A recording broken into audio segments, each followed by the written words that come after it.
Sure, we cover 21 counties and we focus on cluster development, which basically means the intersection of universities, small and large companies, and funding to grow industries faster and smarter.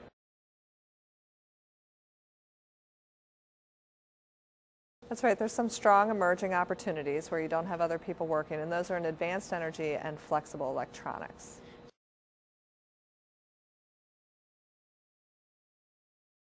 It's really based on the Liquid Crystal Display Center at Kent State and the Akron, the polymers that the expertise they have there. So it's this evolution of the liquid crystal displays, which we actually, by the way, invented in Northeast Ohio and lost the industry to Asia.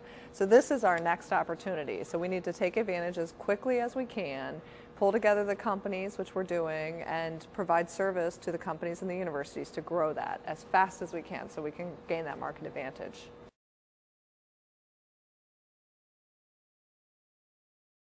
Well, the different aspects of that are things like fuel cells. New nuclear technologies would certainly be in there, even clean coal technologies.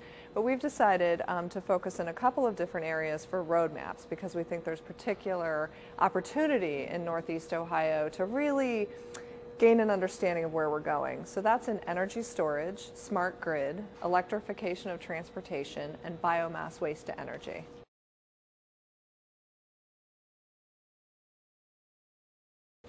Partly because we have what we call the whole value chain. So there's research elements, there's the supply chain, and there's the actual producers of different technologies. And so we have all of that, elements of that within our region. And what the idea of the roadmaps is not to just say it's advanced energy, but let's get really specific. It's not only energy storage, it's these 4 systems in energy storage where we really have a competitive opportunity internationally.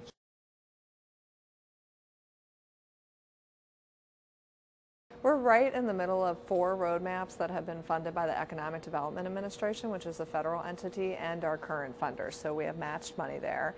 And we're going to have these 4 roadmaps. So we're in the research stage of that. We're starting to pull together the companies and the universities to then help develop the vision for the region. So it's a combination of research and then pulling the people that are already doing this stuff and saying, okay, let's get buy-in on where we're going so that we can all head in the same direction.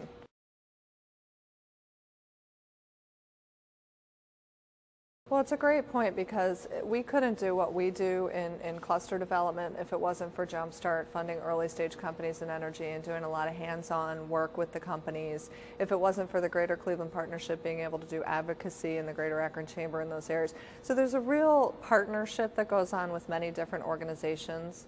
One other example is in small business innovation research grants. These are federally funded, totally non-dilutive capital to the companies as they're in the research stage of different products or different applications that they want to bring into market. So it can be an established company, but with new ideas, new things.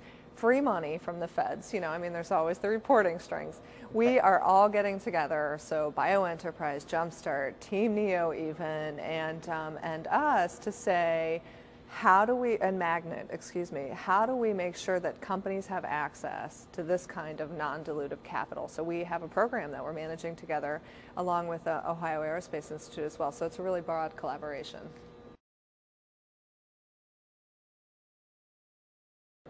We have to make sure that we're diversified. So we can't forget about our manufacturing base, our large industrial base, utilizing those assets to drive into emerging and existing clusters like bioscience, like energy, like flexible electronics. So it's about diversifying. It's not about just these horses. It's about many.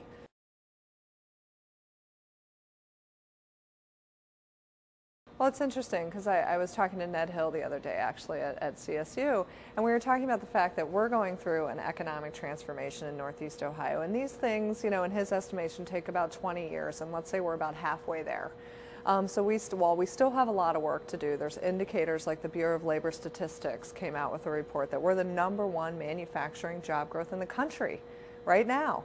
So there's things that point to real progress, and coming out of the recession, I think we're going to see that we start the baseline is much higher than it was before the recession.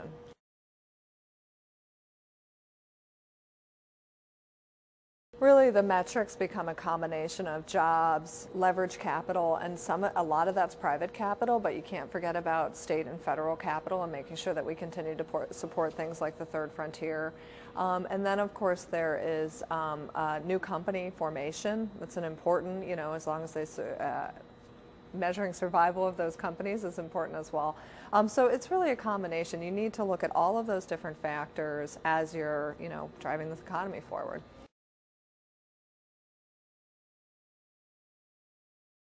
Third Frontier is critical in Ohio's success. It is one of the only programs in the country that is going to have substantial capital to invest in these things. While all other states are pulling back, Ohio's voters, 62%, voted that this is the way that we should invest in our state. We should invest in growing our own. And so that concept becomes extremely important, and the fact that we have this funding makes us so much more competitive than other states.